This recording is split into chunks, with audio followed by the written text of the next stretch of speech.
Apparently, this camera doesn't like motion. Welcome in. Happy Sunday. It's a weird week. It is a super weird week coming up. Hope you're all well. Welcome in. Was hanging out, was sitting here, was watching the chat. Excuse me, before I went live, and couple things we need to address. First things first, Justin Sanudo, the Disney loving finger on his pulse, his finger on the pulse of the Disney World blogosphere, brought some news in today stating that Happily Ever After, the last day for Happily Ever After is tomorrow. And he is correct.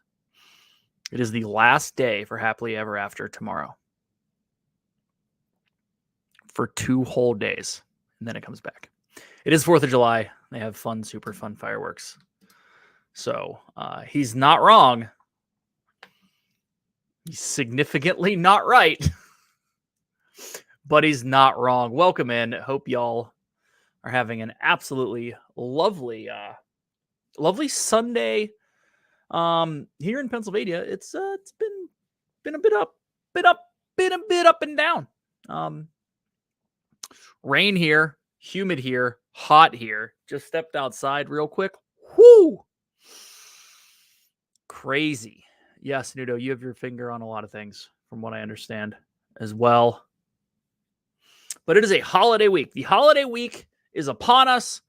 It is the absolute worst possible day that you could have, the 4th of July, for any sort of vacation day, holiday, whatever you want to say, as unless you wanted to take a PTO day on Monday, it's a normal 2-day weekend. So it is, today is Sunday.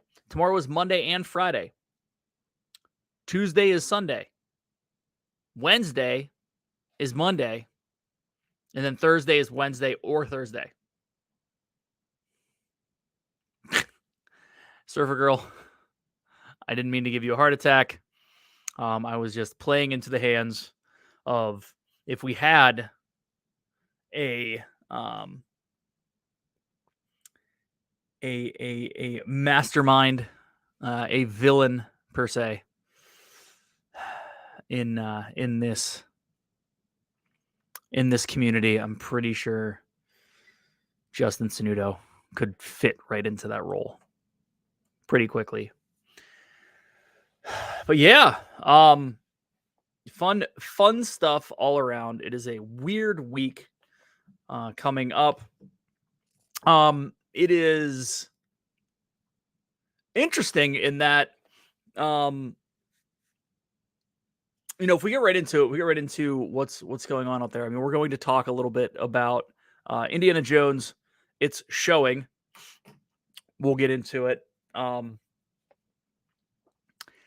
kind of where we're at with cinema, as this used to be one of the biggest weekends for cinema. It was always a target for the blockbuster of the summer was 4th of July weekend. So we'll get into that.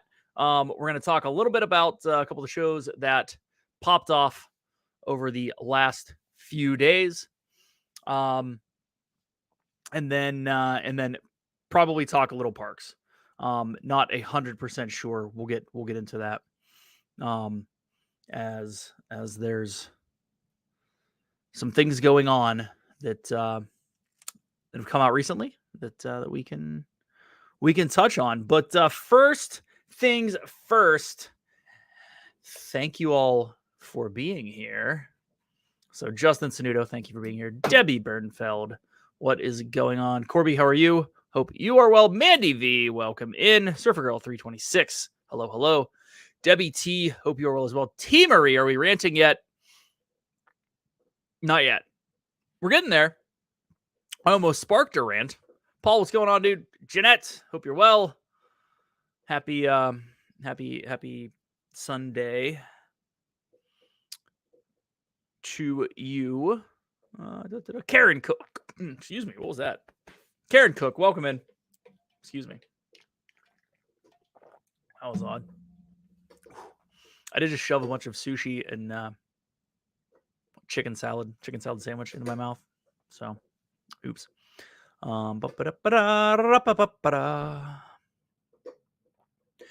Minta, hope you are well. And G Wilson, what's up, buddy? How are you? Jennifer Piccolo, welcome in. Happy Sunday to you all. As I said, we're gonna get into it here real quick. Have some thoughts on Indy, as Sanudo so eloquently predicted.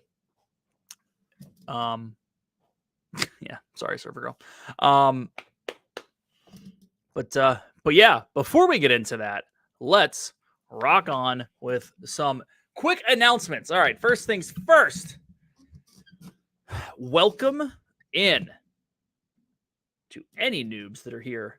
We have had a reasonable influx of new subscribers here at Brandy and Dave, mainly coming out of shorts. So if any of you happen to hop in here to watch the live stream, don't be afraid to say hello in the comments. Teamery, you're definitely a noob, 100%. But for sure, if you are new, say hello.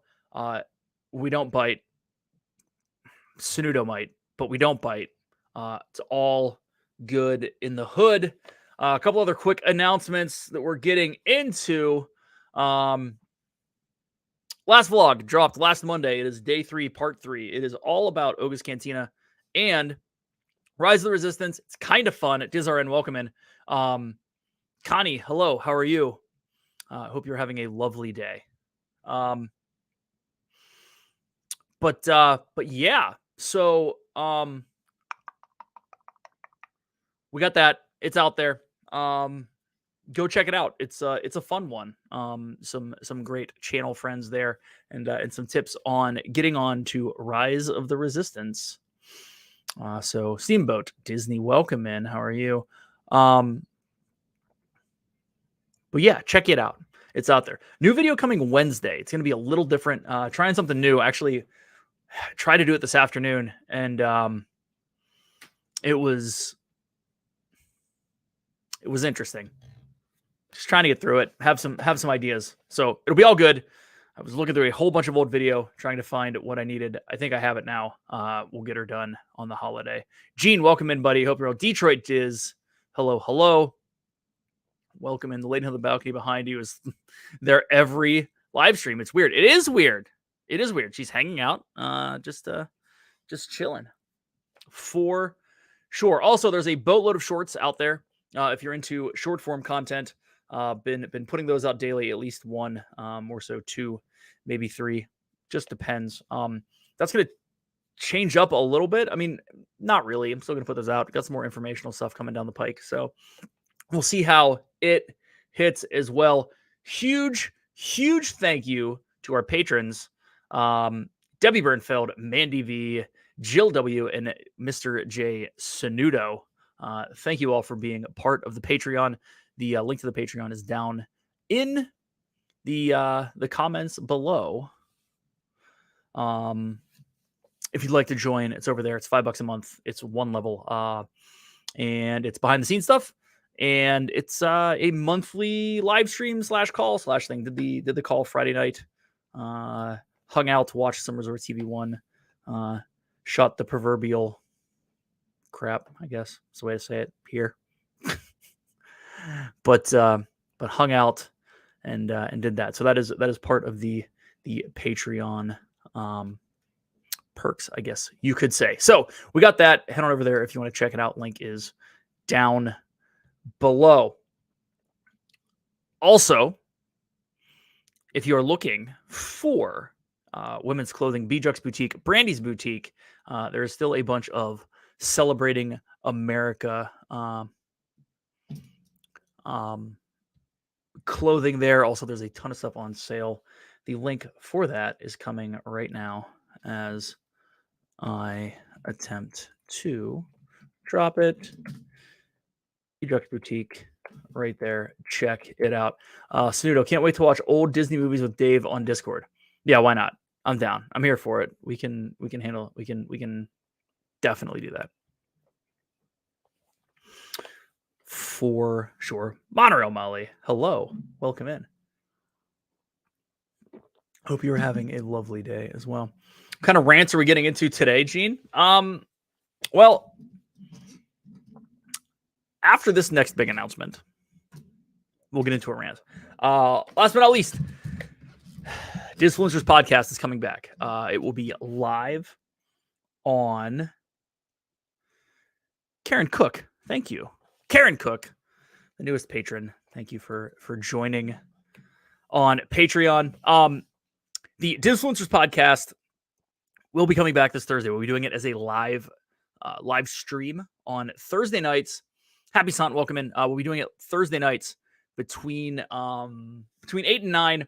Sometime in there we'll get started. Not exactly sure when, but we will get started at that time. Tina McNeil, welcome in. Get started. Do it similar to the old format. Lots of interview stuff, talking about these other creators in our industry, some news, all that fun stuff. So we'll get into that. And go from there. So first one will be this Thursday on the 6th. I cannot announce who is going to be there because I'm still confirming it. But it will be Thursday for sure. Yeah. So don't want to put the cart ahead of the horse, but we are starting this Thursday. I promised that it will be starting in July, and it is starting this coming Thursday. We got Etsy coming out at some point later this month as well. All right. Whew. That was fun. So look, appreciate you being here. If you're enjoying this on Sunday, go ahead and share this out. Hit that thumbs up button. That would be much appreciated in general. But as we move along now, here we go. All right. So per deadline, Indiana Jones and the Box Office of Doom. It's a really bad pun. Super bad. That took the person who wrote it literally 0 seconds, and he probably had this headline written months ago. Months, for sure. Dial of Destiny, $60 million opening, which is on the low end of what they projected domestically. That is the updated box office through this morning with today's projections as well. So I didn't see it. We're not going to talk spoilers. We're not talking about what's going on. We're not talking about the movie in and of itself. The real issue is how in the ever-loving heck did this movie not top 100 million? I don't understand it. I don't get it. You're leaning on a franchise.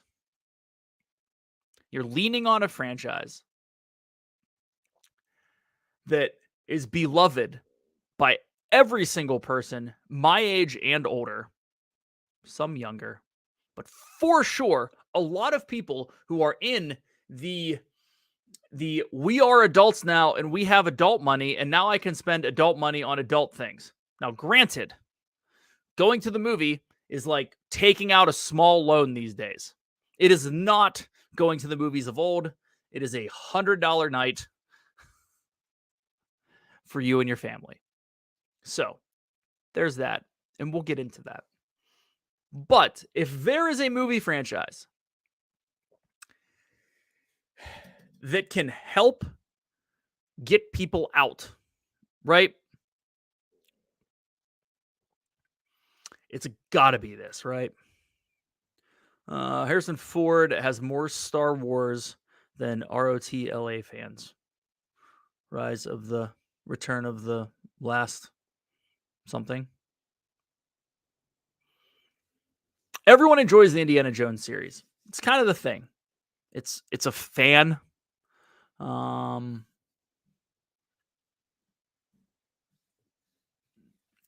Right. So there's a little bit of talk, and this is kind of where we're getting at this. So Karen went yesterday. Great people don't go as much, right? So they have the AMC plans and all the fun stuff, right? So if you really do want to go to the movies all the time, you can go and just Raiders of the Lost Ark. Thank you. Sorry.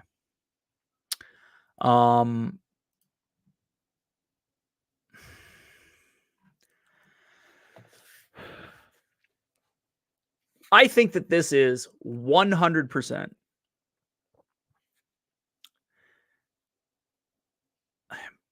proof of one of two things. One, that people just don't go to the theater anymore. We're not even talking about people just don't go to the theater anymore. There hasn't been anything that's drawn me to the point that I need to go to the theater for a long time. The last movie anyone in this house saw was Super Mario Brothers, which doesn't seem that long ago, and it's really not. It was 2 months ago, I think, maybe 6 weeks ago at this point, that Gianna and her friend went, and it wasn't, hey, we're all going. It was, she got invited, so she went. Emily, welcome in. But yeah, for sure. I mean, that's it. People aren't going to the theater anymore. One, why? There's not the Oodalali Lane, what's up? There's not the want or need to go watch a movie that is on your, hey, I would like to see that at some point list. There's no reason to go to the theater because, as Emily just pointed out, it is expensive as all get out to go to the theater. And even if I wait for it to get on Amazon Prime Theater at Home or whatever they officially call it, at $20, it's a steal to buy a movie that you may not ever watch again, but it's cheaper than going to the theaters. And most people in their house have something that is, I don't want to say comparable, but reasonable to watch something on. I do most of it here, right?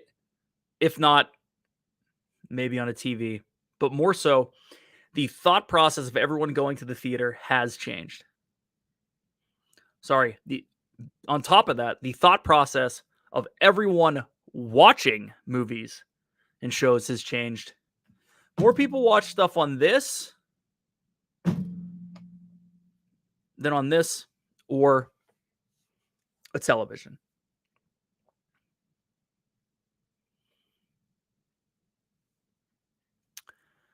So that's one. And I think that that's the true underlying issue. Because there's a good possibility I'd go see it, but I don't know if everyone here wants to go see it. Like, it's one of those, hey, Brandy, let's go watch Indiana Jones. Okay. She'd say fine, she'd go. But is it something we need to do? Can we wait literally 6 weeks until we can pay for it on Amazon? It's kind of crazy, to be honest. And it's much cheaper to do it that way. Like I said, even if you bought, or even if it was just $20 to rent it for 3 days, it's still a much better deal, and you have to wait a little bit. You don't have to wait like we had to way back in the day. Back in my day, when we had to go to a place called Blockbuster, which we didn't even have a Blockbuster in Punxsutawney. We had a little homegrown video rental store called Visions of Video, which, by the way, was one of the top names for these little one-off local places to rent videos. Do you guys remember the first time you went to a video rental store, but it wasn't just a rental store? It was actually in the grocery store? when that happened, it was done. It was like a war. They were both in the same plaza. If they didn't have it at one, you walk down to the other. Then you would call and ask if they had it. Any rate, that's what used to happen. And what's really funny is I was actually doing some research for this because I wanted to get in depth about the Indiana Jones thing.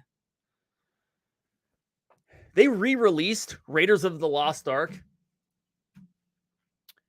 in 82 and 83. Now think about this. Hold on. Let me pull this up.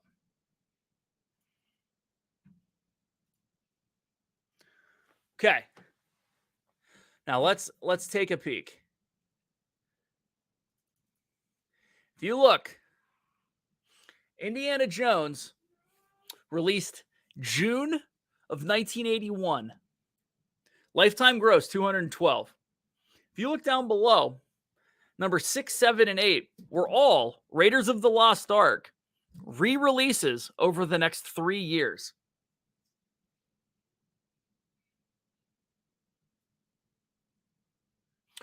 Dude, G. Wilson. All right, I have to address this because there was a place in Indiana, PA, when I was in college that rented videos and you could tan there.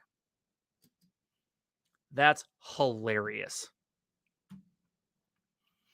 Whoops, sorry. I keep clicking on things. I don't mean to. Rental video store. I went to. They rented consoles for a week. I remember when they rented consoles for a week, for sure. But here's my point. $21 million for the re-release in 82, 11 in 83. I'll bet you can get it on video at some point in the next couple years. I'd actually like to see when it went to theater. I should have looked that, or went to video. Should have looked that up, but I didn't. I think the dynamics have changed too quickly. I think we can no longer compare box office. Now, I'm with you on this, Sanudo.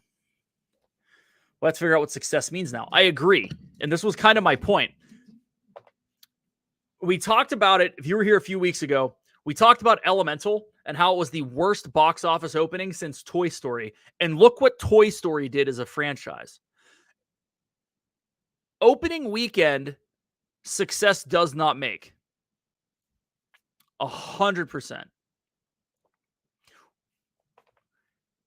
We need to figure out what success is now. And to be honest, when it comes to quote unquote box office numbers and numbers that actually matter, we'll come back to this screen by the way.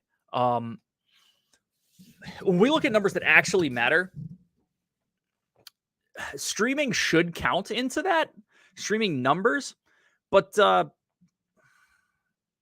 don't think they're doing nearly as well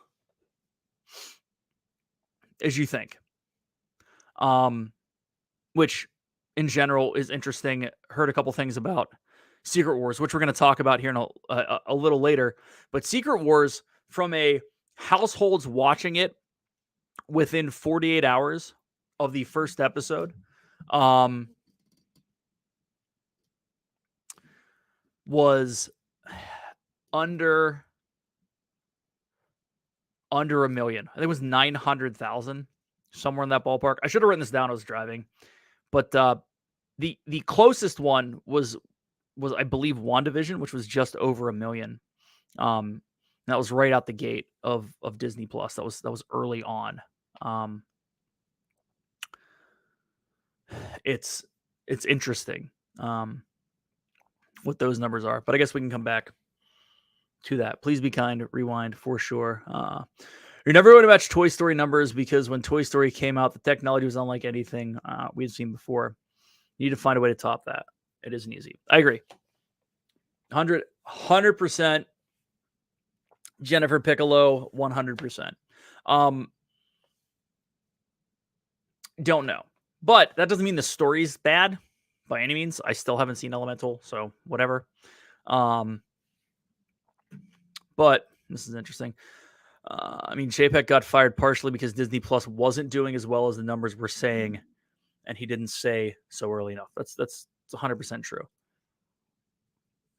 Well, they were giving out free subscriptions. Plus, they sold so many subscriptions, including to me, that was a 3-year subscription. You're obviously going to have inflated numbers, but that doesn't necessarily mean you have the people watching it. So that's interesting. And getting to my second point, did this movie take the wrath, or was it a victim of the fact that there has been a boatload of controversy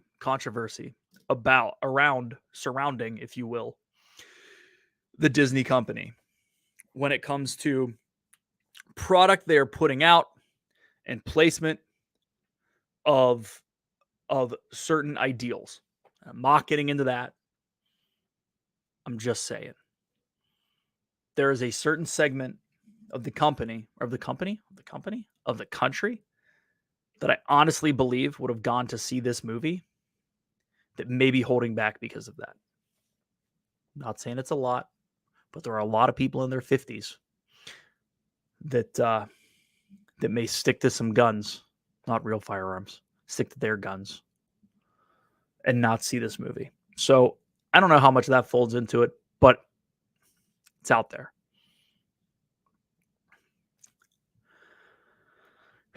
But overall,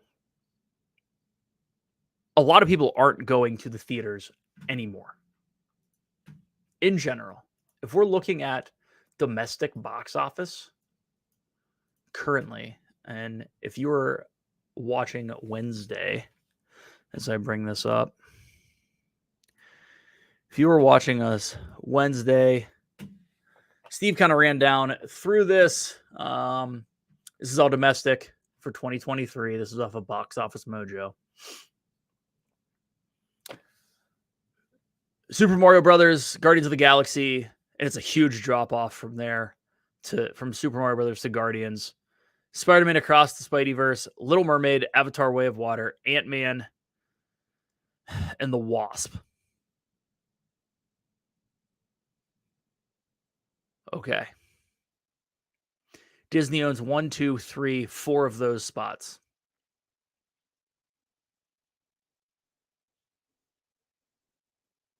Technically. Then it goes to John Wick, R-rated murder stuff.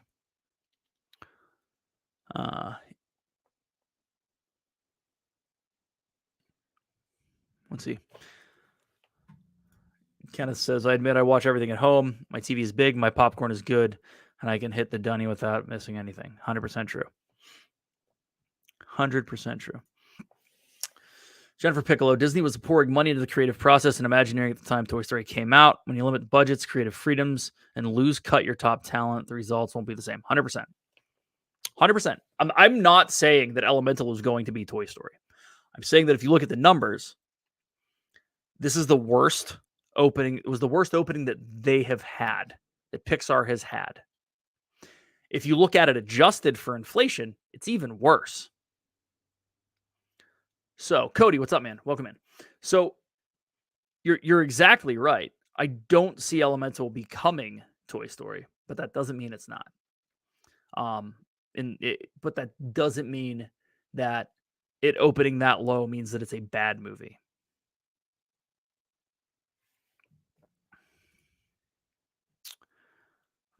I think Disney expects every movie to be the next Frozen. I think that's true. Also, though, if you go back and really look, Disney just keeps plugging away. They know that at some point something is going to hit. It's kind of like the theater is their own personal YouTube, where they keep putting stuff out and eventually something is going to catch legs. It's just how they seem to think it works, I guess. I don't know. It's really interesting. Missing a lot.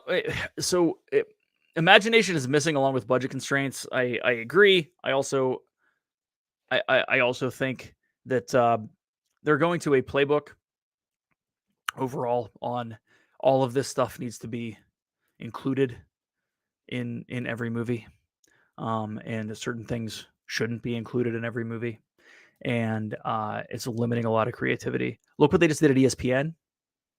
Snudo, how many people did they fire? They got rid of so much on-air talent. Now, don't get me wrong. I don't think I've watched ESPN proper in years at this point, except for live football games on Fubo. But barely 21. Sorry, did I say 29? I think yeah. So I mean, the movie's just not good anymore. Mandy, I don't know if that's true. Here's my thing. Everything else that you watch, I think that it's been a all boats raised with the increase of streaming, right? So before you'd have a television show and it was extremely serialized. It was, look at Full House. Full House was the same episode every single week, except for the fact that it was a different problem. It was boom, boom, boom, boom, boom. They play the music. Everyone hugs. Danny Tanner's the best. And then they go on. That's it. Overall, you look at the quality of stuff that has been put out on television. Look at what Game of Thrones did for that and for budgets, just in general. Movie quality every week for 10 or 12 weeks. Maybe 8, maybe 7 really crappy ones the last season, but that's a conversation for another time. So, is it the fact that movies aren't as good anymore, or is it the fact that everything else is rising up and the writing is getting better overall? The production value is getting better overall, mainly because the cost of production has gone way down with the digitization of film, right? But I also think the conversation about creativity is huge. The fact that there is nowhere near as much creativity in my eyes as there has been in the past. If you like, off the top of my head, okay, Stranger Things, I think pretty creative. I don't believe it's based on anything. Maybe. Kenneth, we'll get to this in a minute. But look at everything they're redoing. They're redoing every single movie from the late 90s currently, every animated classic into a live action classic because Beauty and the Beast hit. So let's just keep running that train, right? You got Pixar doing Pixar things.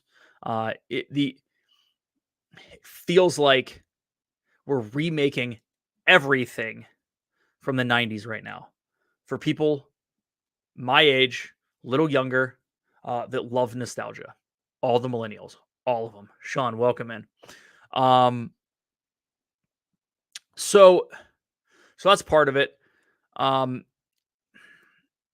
Kenneth, I kind of agree, but episode 2, it better be setting up something good because it was yeah. It was tough for me to get through. I think it's different. I think it's a reasonable take on some stuff. But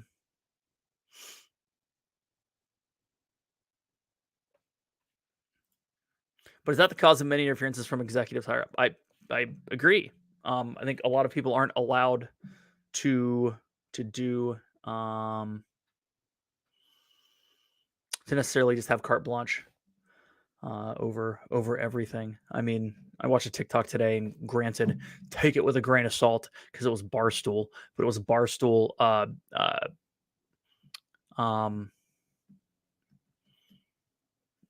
Not pardon the interruption. What's theirs?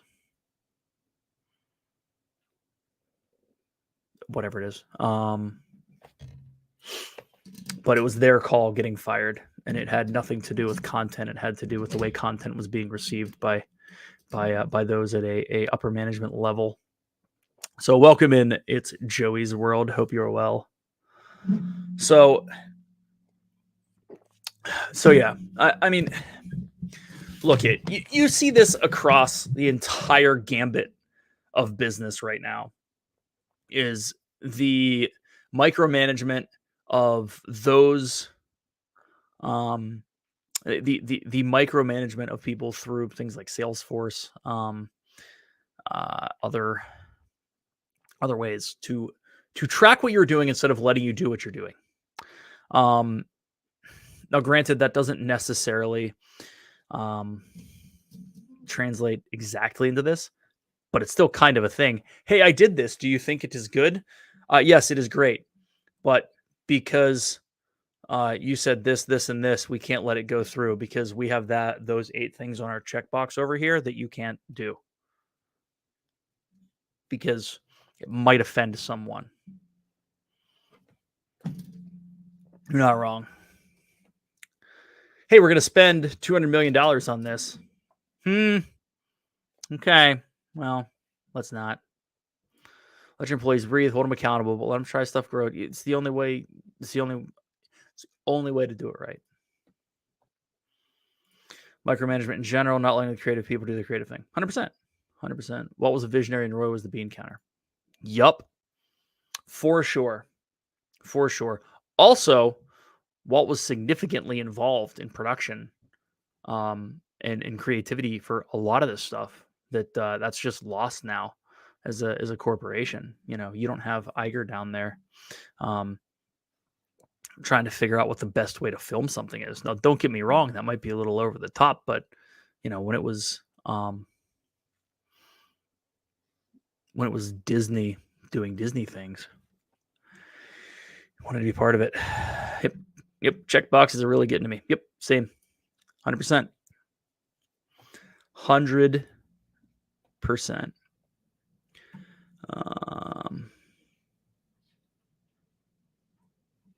Did I miss someone? Cool. Just trying to make sure you're saying Sometimes I'd rather rewatch an older movie I enjoy instead of watching a new movie. I'm not a fan of too much CGI. I'm okay with CGI. I'm with you though. I mean, there's a lot of stuff that I'd rather rewatch than watch new, or you know, I mean, so yes, same. But I'm okay with trying new things as well. I'll give whatever at least a shot, and then I'll loathe and hate it, much like Obi-Wan. You know how it goes. Yeah. Fun stuff. Business today is to show profit, to keep the doors open, and to expand. Yep. I mean, we got people to report to.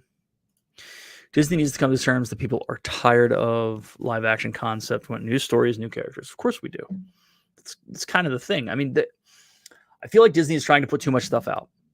They have realized that Marvel has the ability to capture the minds of so many people. I mean, the Marvel Cinematic Universe brought me into Marvel in general. I was not a comic book guy. I was like, meh.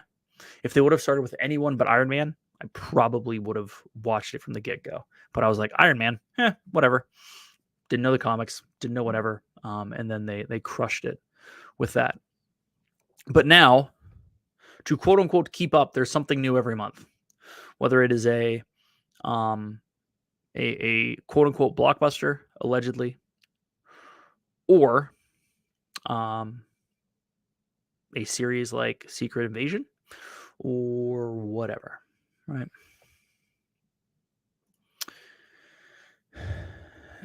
AKA MCU. Phase 4 wasn't great. It really, really wasn't. I was okay with Eternals. Now, granted, a lot of the stuff in Phase 4 that I watched, I didn't have a high expectation on. So it's interesting.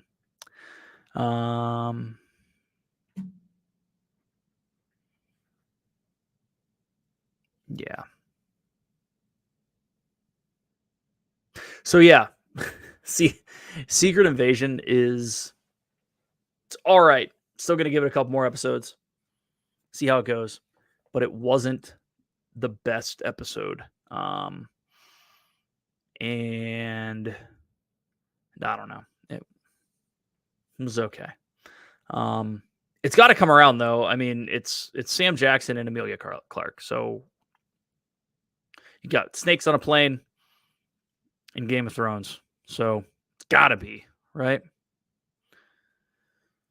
So that was good. Now, we're going to leave Disney for a hot second. Who has watched the first 2 episodes of Jack Ryan? No spoilers. I did. They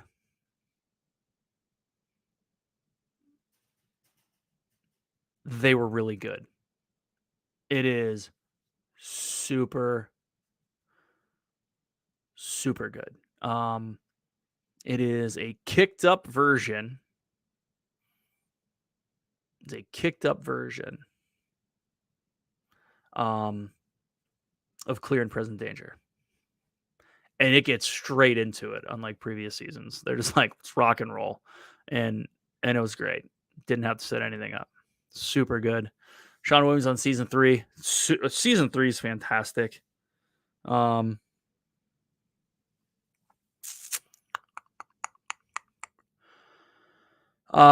The Witcher's on the agenda. 100%. Planning on watching it as well. Looking forward to it. Haven't watched Jack Ryan yet. Have watched Reacher's fantastic. Jack Ryan's fantastic as well. Justin, yeah, go for it. When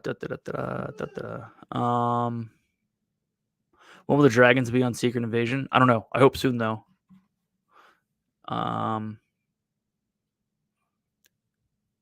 Season 2 of Witcher. Yeah, season 3's good. But yeah, so this weekend was pretty crazy when it comes to new shows out. Witcher haven't touched.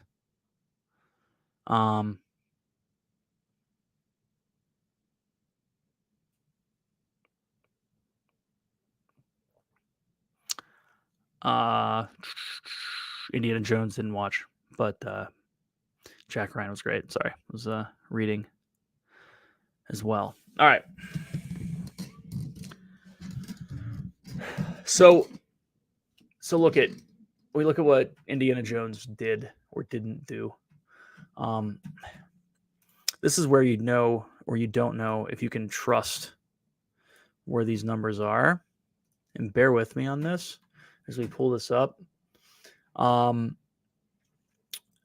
A good lifetime gross, a good movie does not make. Opening weekends that were crushing, a good movie does not make. Hence the fact that Crystal Skull was at 100 million opening weekend. Indiana Jones is at 60 million. It's saying that it's at 82 total, which is weird. I think that's estimated through Tuesday. If I clicked on it and it showed some numbers. But then you had the OG Indiana Jones at 8 million opening weekend on 1,000 theaters, versus the 4,600. By the way, Indiana Jones and Dial of Destiny is a terrible name. Terrible name. It sounds like a Jack Black song from Tenacious D. I will not sing it, but we all know what it is.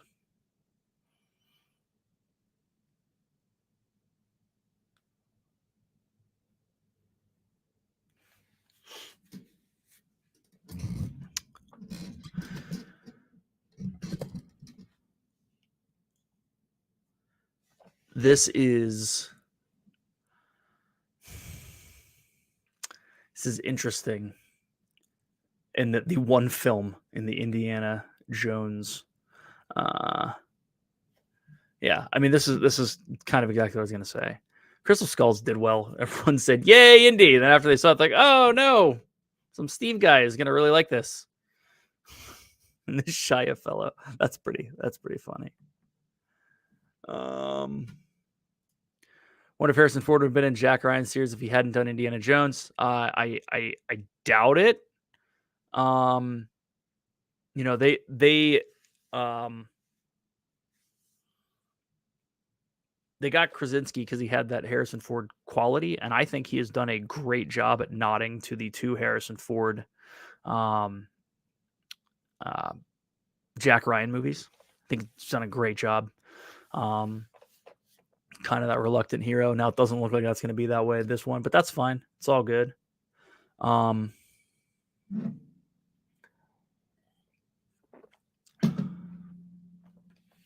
so it's hey Sanudo. Kathleen Kennedy had something to do with the indie movie as well. She was producer on it as well. I have not liked a single thing that Kathleen Kennedy has done. For sure, at least recently. Hence, Obi-Wan.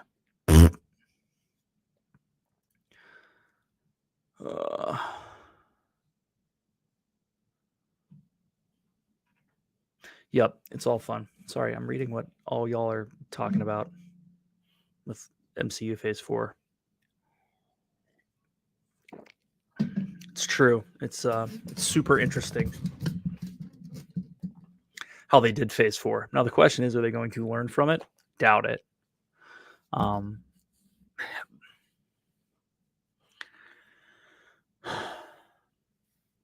Is Guardians as good as everyone says? Is it really that good? I haven't watched it yet. At this point, I'm waiting for it to come to Amazon so that I can watch it there.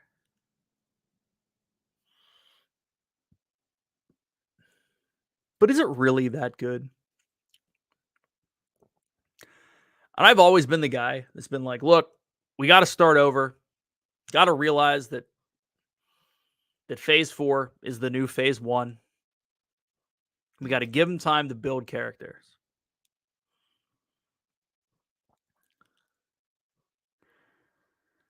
Name one new character in Phase 4 that you're excited for.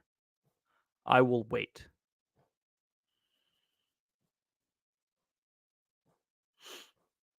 New character. Not a character that's getting featured like Ant-Man or Thor or Fury or Guardians or Daredevil. Shang-Chi was good. I agree wholeheartedly. Doctor Strange isn't new. Wanda wasn't new. Kate Bishop, give you that one too.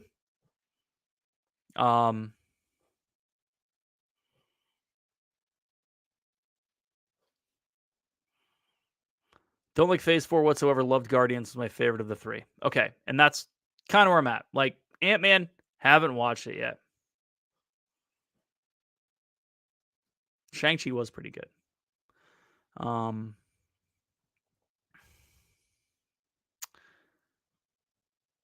So I don't really like Loki, right? Not new. Maybe Owen Wilson's character in Loki. Can't think of his name right now. Agent whatever. Really like Kate Bishop. Hawkeye was a great series. It came out like right around Christmas, and a lot of people. Oh, Moon Knight, 100% Moon Knight. I will say Moon Knight. That was a great series.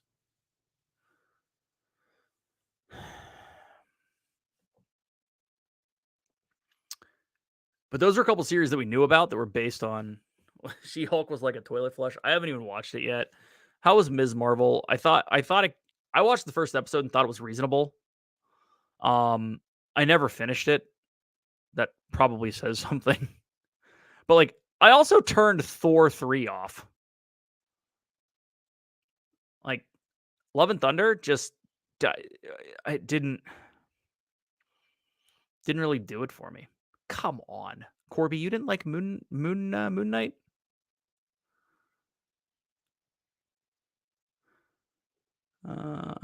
Well, You're in luck, Jennifer, because the season 2 of Loki comes out end of summer, isn't it?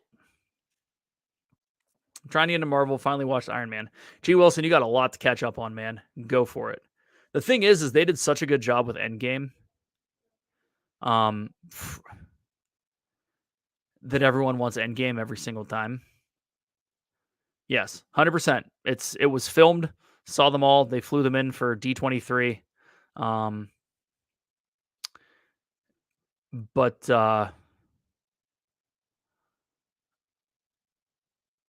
yeah, it's coming out soon. So here's the issue, Sanudo.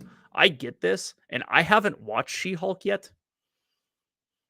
But if you look at Secret Wars, which is what they're pushing for with this arc, she's in the comic book a lot. Not that I would know, because I didn't read the comic book, but I did read the Wikipedia overview of the entire thing. So it was a while ago, but yeah. Agree wholeheartedly. Took a hot minute, but what's his face? Why can't I think of his name right now? Not Pedro Pascal, the other one that I should know. Why can't I think of his name right now? Moon Knight. Who was Moon Knight? Yeah, I hear you.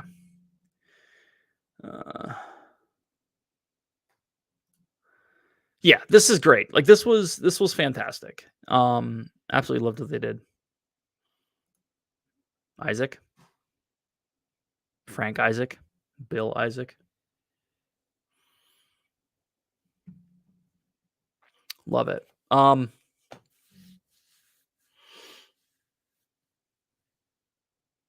Isaac Oscar. Thank you. Yes. My be Oscar Isaac. One or the other. Sweet.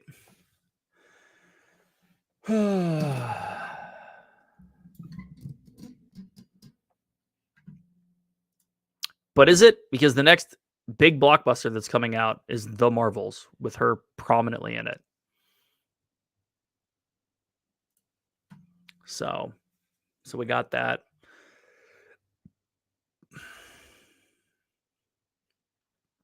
I feel like I need to go watch all these so I can have a real opinion on this as we're talking through it, right? Like I'm usually trying to speak from a position of at least having experienced all of this stuff. I don't really want to go with what people like Steve say, because then I would just like Obi-Wan.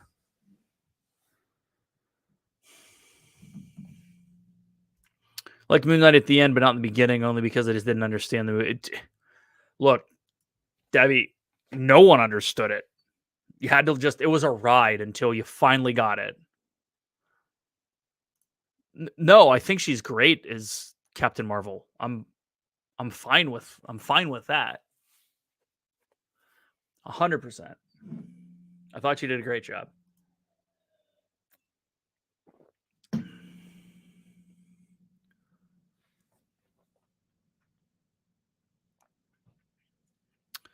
For sure. But yeah, so lots of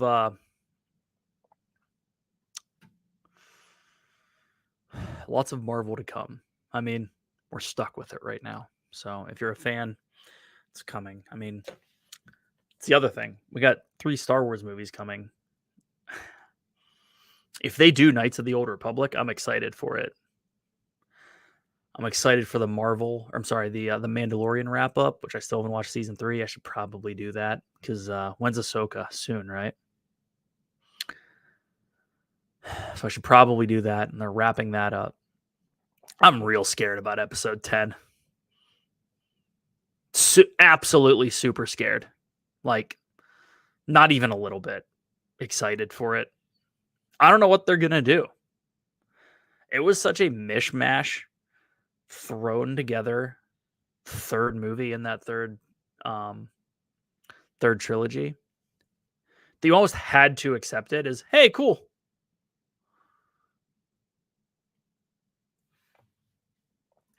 Really? Do I have to go watch Rebels? Because I never did. Do I really need to go do this? Sean, please let me know. Yes, the media is tough on everyone in all their performances because that's the only way they can get clicks now. You can't be like, hey, this is great, and people are going to click on your thing. It sucks a lot. But it's the same reason that Indy's getting panned. Indy's not supposed to be a cinematic, stellar piece of cinema. It's not. It's just not.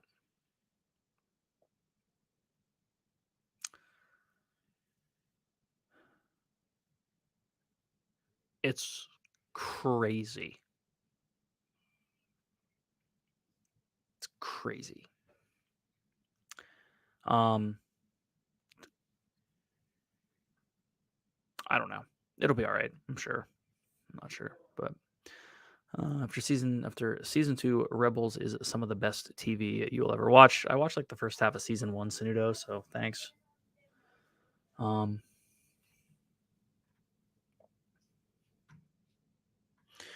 It was awesome both times I watched it. Honestly, haven't watched anything Marvel since, so I have no idea about She-Hulk and Ms. Marvel. I really haven't watched much of them either. They don't. I'm not excited about it. There's some stuff coming down the pike that I'm excited about. Hopefully it's pretty solid.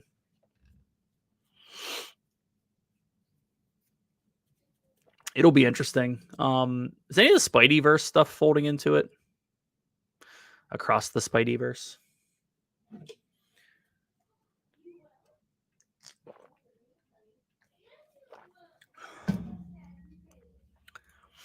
I can handle this. No, not that. Sorry, I clicked on the wrong one. I can handle this. People, especially critics, take themselves too seriously. Everyone needs a platform to scream their dislikes and how they've been cheated. Makes them feel important. Yes, that's why I have this live stream, so I can rant about everything. The thing is that my opinions are always correct.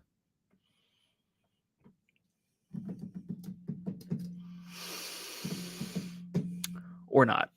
Karen Cook will gladly tell me when my opinions are false. My opinions are not correct. But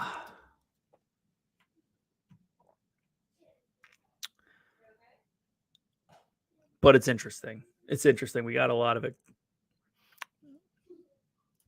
What?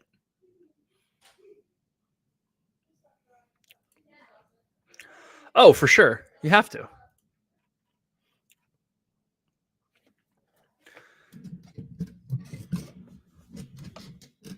Good times. Good times. Yeah, I try. So, cool. All right. So we got that right. So speaking of Marvel, is anyone else like actually thinking about just going to Disneyland only to see Rogers the musical? Which, going back to Hawkeye, was where that was introduced. We got to catch a glimpse of it when they did it live at the D23 Expo, which apparently was so well received that they decided to do this. Now, I don't know. Maybe they had this in mind prior to. It's all good, but it looks super fun. It looks super fun. This is probably what will happen. But I was thinking about this, right? So let's say this thing is absolutely 100% the number one thing that Disney has done with Marvel in the last, I don't know, 2 years. Let's just say that. And this thing is so well received that they cannot handle the amount of people that want to come see this. They're putting on show after show. And this thing is such a hit that they're not making anything more than park admission to it. Here's my question. Can they bring this to Broadway?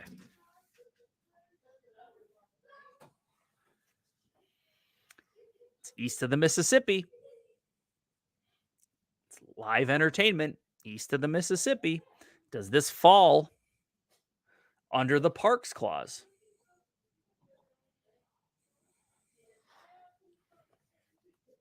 That's my question. I was thinking about this the other day. I'm like, man, that'd be great. Like, could they imagine, like, if this goes really well?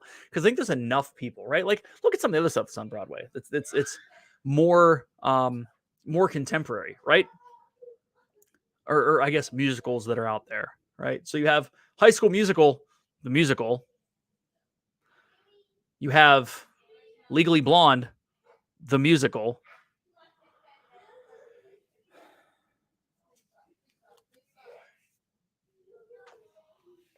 Can they bring it to Broadway? That's my question. You can ask me someplace where it won't spoil for others. What? Wait, what unseen credit? You'll understand Moon Knight better with the last scene and scene and unseen credit. Yep.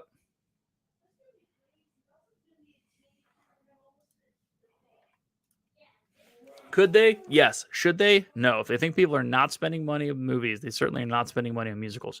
Is that true, though?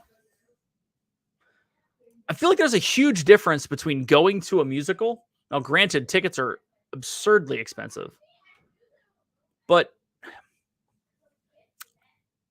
I think it would do okay. I think if they did a big budget, Rogers the musical, right, took the Avengers storyline, fleshed it out a little more.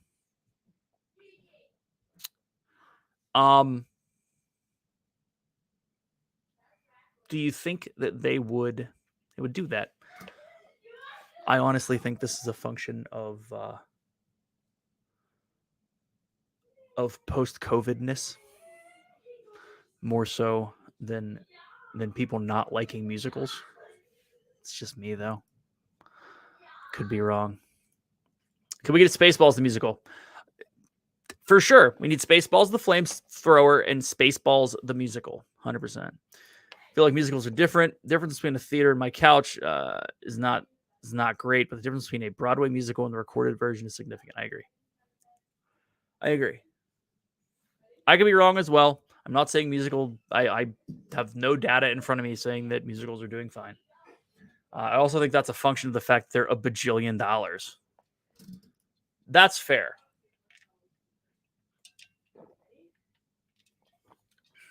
What is the average ticket on Broadway right now?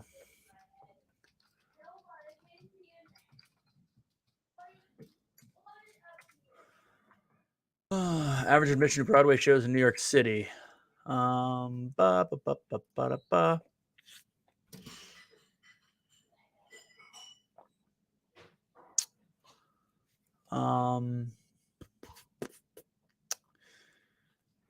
Kurt, is that CW's Curtain Week? I'm assuming.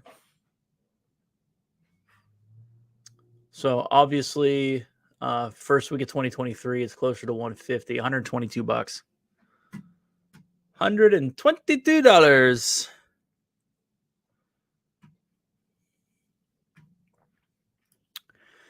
Look, we all pay $122 to go to Disney for a day. Just saying. Here for a moment. Welcome in. Hope you're well. Thank you for joining us. So I don't know. How are you? Hope you're well. My take on this whole thing is it'd be really interesting if a semi joke out of Hawkeye, right? Like, oh, hey, they made a musical out of what happened with the Avengers in New York.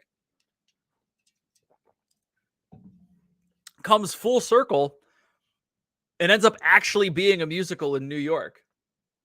Because I'm assuming that Rogers the musical at California Adventure, I think it's only like 30 some minutes long, right? Because they want to get people through. It's not a hour and a half with intermission standard musical, right? Like it's interesting to me. It is 100% interesting to me that actually happens. Lucky to get a ticket less than 50 here, though admittedly I did ask for Broadway Frozen ticket. Frozen on Broadway would be all right. You got Animal Kingdom. Animal Kingdom, jeez. Lion King. You had Spider-Man the musical for a while. I think you can do it. Can you imagine all the tech that would go into it though? That'd be pretty solid. I think they could do a great job with it. I would love this to happen, but can they do it? That probably falls under the whole like park thing, right? Because it's Captain America. They can't do anything with Captain America or half the other characters that are in the last number or the title number that everyone knows.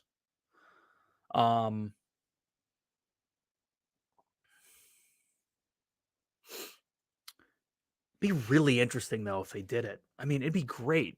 Be great. I'd love to see it at studios.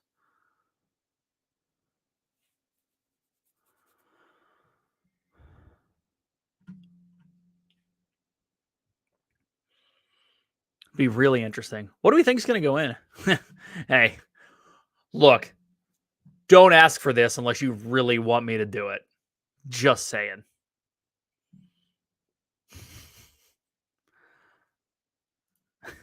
You're ridiculous. You're ridiculous. You think so? Sure does. Fun stuff.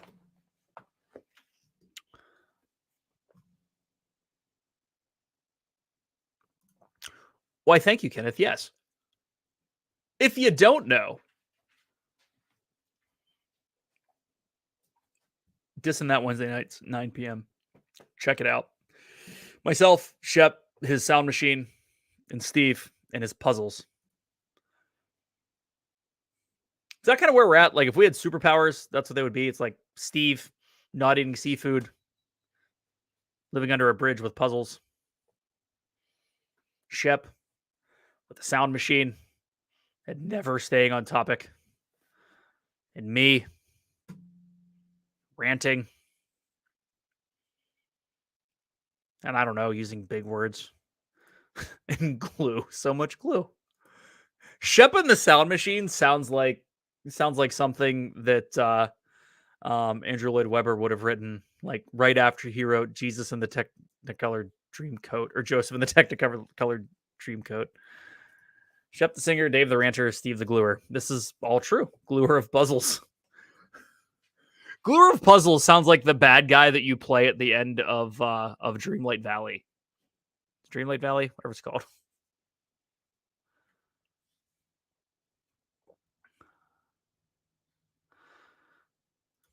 Dave the ranter should be a episode or should be a character on some Viking show. Really should. Gluer of puzzles sounds like a bad Batman villain from the 60s show. That's 100% right next to Riddler. Riddler and Puzzle Gluer.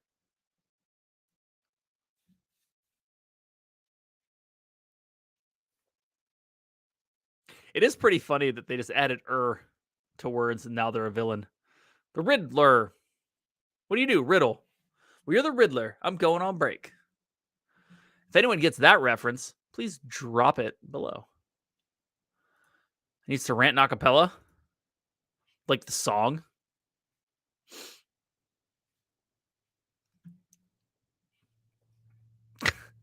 This scares me. This scares me so badly. Hey, Kenneth, by the way, what am I talking about? I don't know if anyone... Now listen, all right. So look, Kenneth, you always drop all the links. So I need you to drop one more link. Drop the link to your Instagram here. Because if you're not following Kenneth, you need to. Because Kenneth reposts everything that's going on in the community. Everything on Instagram. With extremely, extremely witty captions. He does a fantastic job of it. And I thank him for doing so.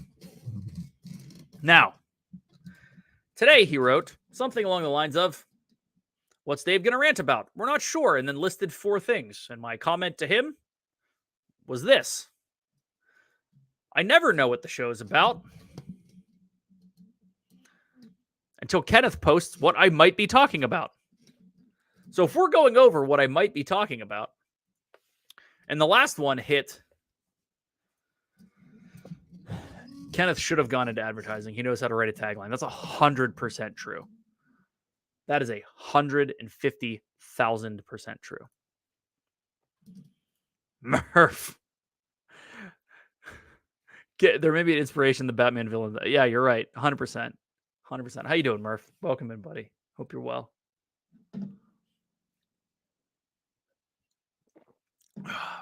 Appreciate you. Appreciate you all.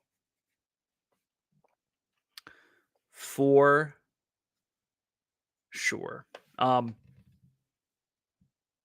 at any rate, Kenneth said that I would probably talk about some value at Disney and what's worth it. So let's add value to this whole conversation. There is no value for me to take my family to a movie theater. None. Unless it is a movie that all of us want to see, that we cannot wait to see. And that is not my family. There might be a few things, right? Like, it's a good possibility the next time I'm going to the theater is to watch the Barbie movie. And the question is whether or not we're going to force Dawson to come with us, which that could be a very interesting vlog. Maybe I'll have to do it.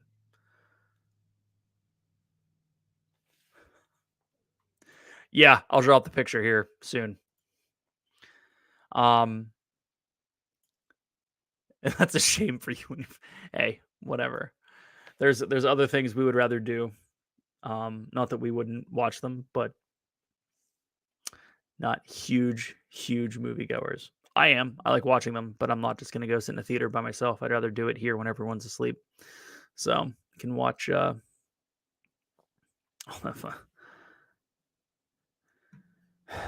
of it. All of it. Picture it. I'll do it sometime soon. I'm not anti. But there's a darn good possibility that that's it, right?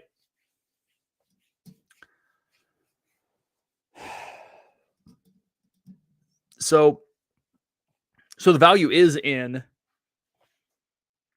a couple things. One, the fact that I can rent stuff and watch it at home, or buy it and watch it at home, either for myself or with the family. I've already paid for the popcorn. I've already paid for the sodas. I don't have to pay anymore. This is true. 100% true.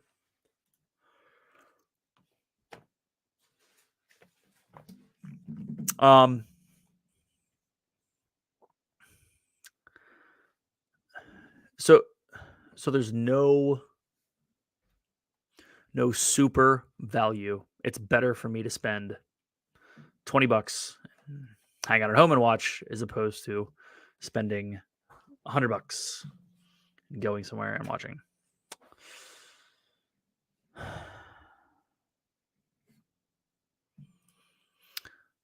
Honestly, Steve may be a Batman villain. How on earth does he have time to do all of that? To do all that he does every week. Be tired of 2 days. Yeah, same. 100%.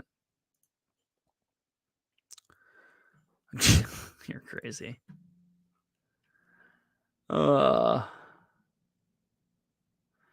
That's funny. But yeah. So speaking of value, let's talk a little bit here. Give me a hot second. Let me pull something up. I really wasn't planning on going into this because I figured we would talk about it at some point on the DNT, which we probably will, but we can talk real quick. Excuse me.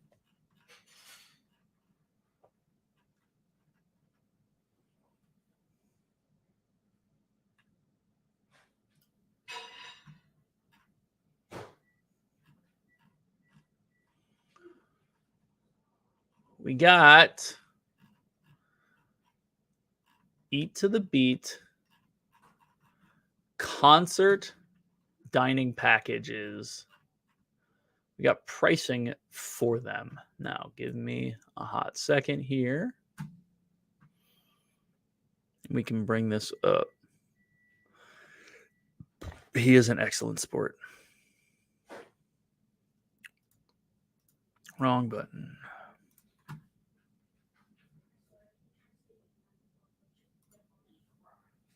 Okay. So look, we got, this is from Disney Food Blog, who is always on top of everything. If you aren't a fan, or if you don't follow them on everything, go make sure that you do.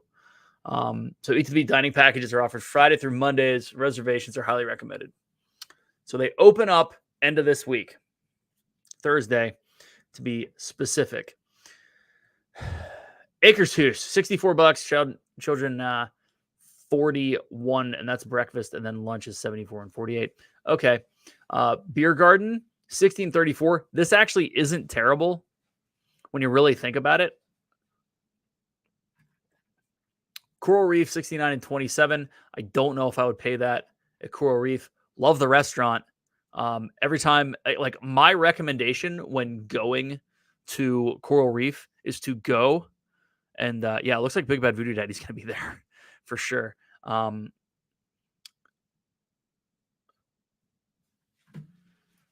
No, I don't think they've been announced yet wholeheartedly, wholesale, right?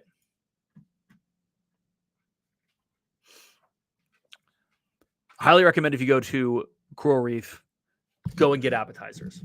Like, that's it. The meals are okay. Actually, we should probably look at that menu as well. Garden Grill breakfast. I might do this breakfast just because it's fantastic. Le Cellier, 95 and 36. That's a great price for kids, even though it's an $8 price increase.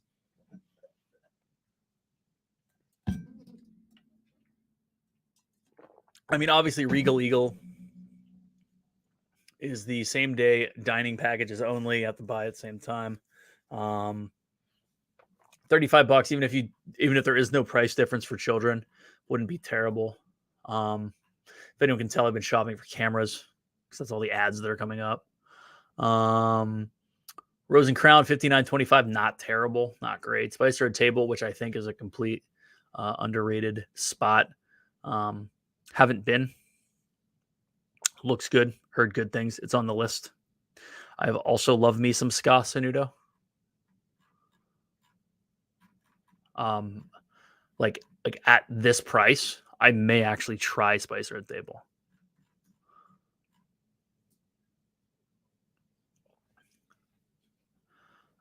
Acres has been added to the list, and Spicer at Table is not available via the same day option. It's only reservations online. So cool. Man.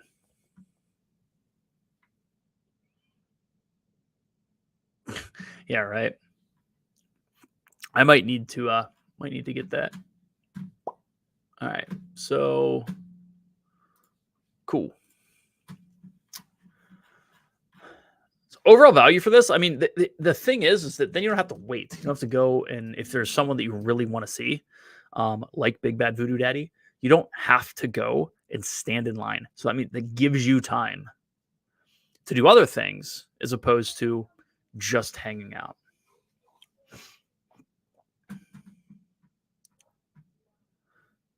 For sure.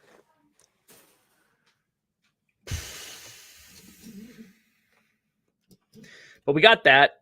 Was kind of the major thing. I think we all saw the Tiana water tower installed. I think we've all seen those pictures. It wouldn't be Disney if there wasn't a complaint. It is interesting to me that they are saying that the water tower is the reason that the fourth perspective of the mountain doesn't work anymore. I would also throw out there's massive walls in front of it as well. You have more points of reference. So I don't know. We'll see how it looks at the end. I think it actually looks pretty solid. And did everyone see the little Splash Mountain nod on the crown, because I think they did a great job with that.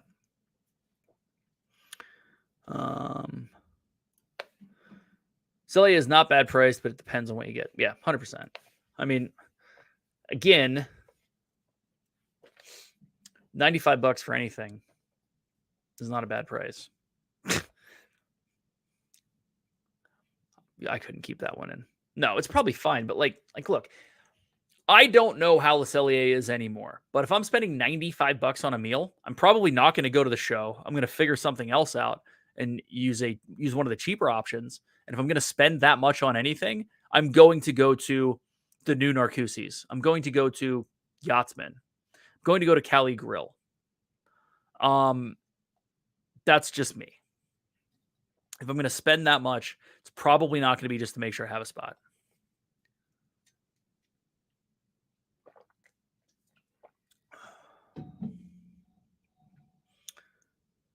You missed the SMT nod? Let me see if I can find it.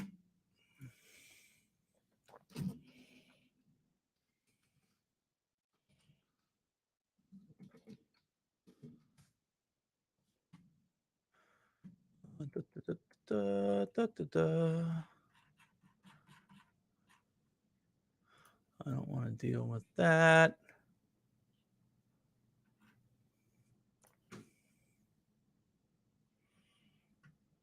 See if I can get the right angle. Here you go.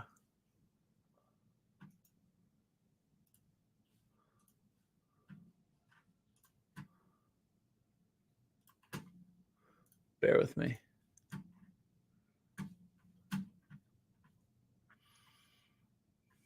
Oops. Okay.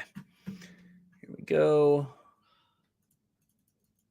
If you look right here, the bottom right of the crown, right?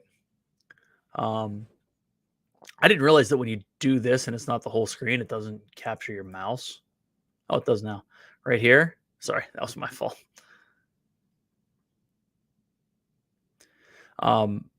Nod to the old briar patch in the crown. Thought it was pretty solid. So that's just me. Pretty neat. Somehow that cool.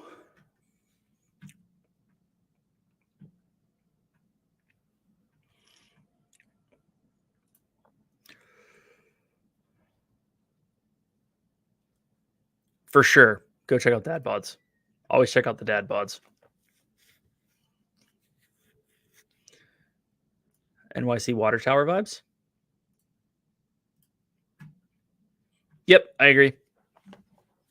I'd rather buy Amazon stock for $95. Yeah, I don't disagree there. So thought that was pretty solid. We'll see how it goes. I mean, it's obviously there's more work going on, but they erected that super quick. Now, whether or not that's just a sign, normally they put a sign somewhere what's going on, right? So maybe they used it as that. But yeah, it's interesting nonetheless. So cool. All right. Well, look at anyone got anything we want to talk about? Drop it in the chat. Otherwise, I'm gonna bounce as it is Sunday night. At 7:38. I've been talking for a good hour and a half right now. Kind of all over the place too. So I will attempt to tighten it up for next Sunday. If we have been all over the place, I apologize. That's partially my brain and partially the fact that I spent a lot of time on some other things today, and that's on me. So should have had more on this. Nothing really piqued my interest though to really dive into. That's happened in the last week. So besides Indy.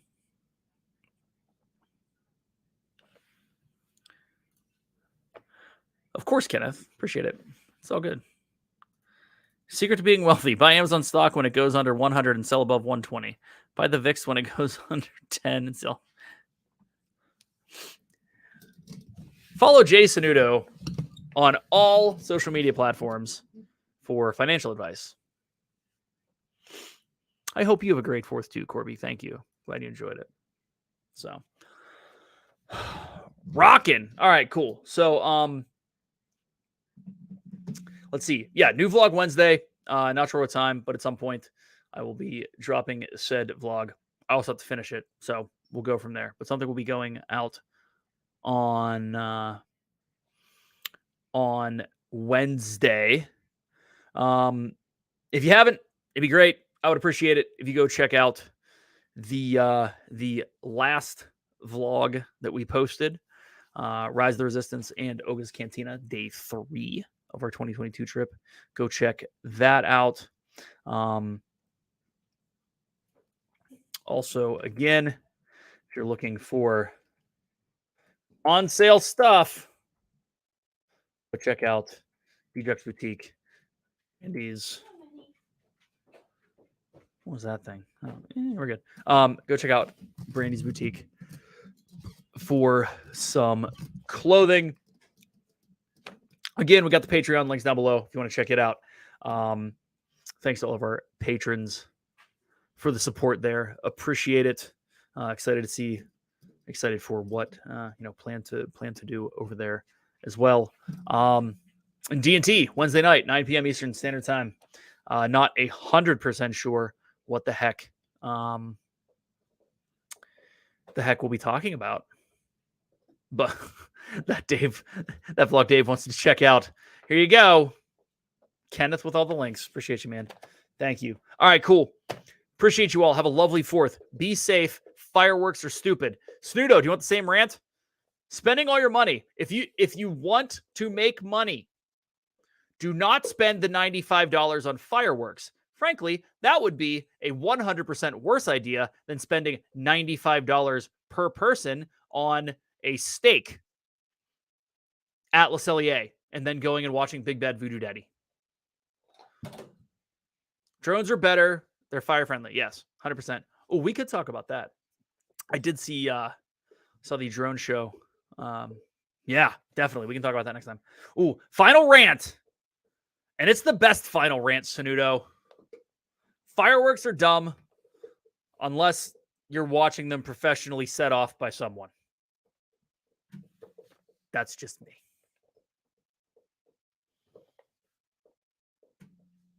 That is 100% just me. Thank you all. Appreciate you all. This is 100% true. Go see Joy. I would tag, but I'm wearing slippers. Love you all. Catch you next week. Happy 4th. We'll see you Wednesday. Bye.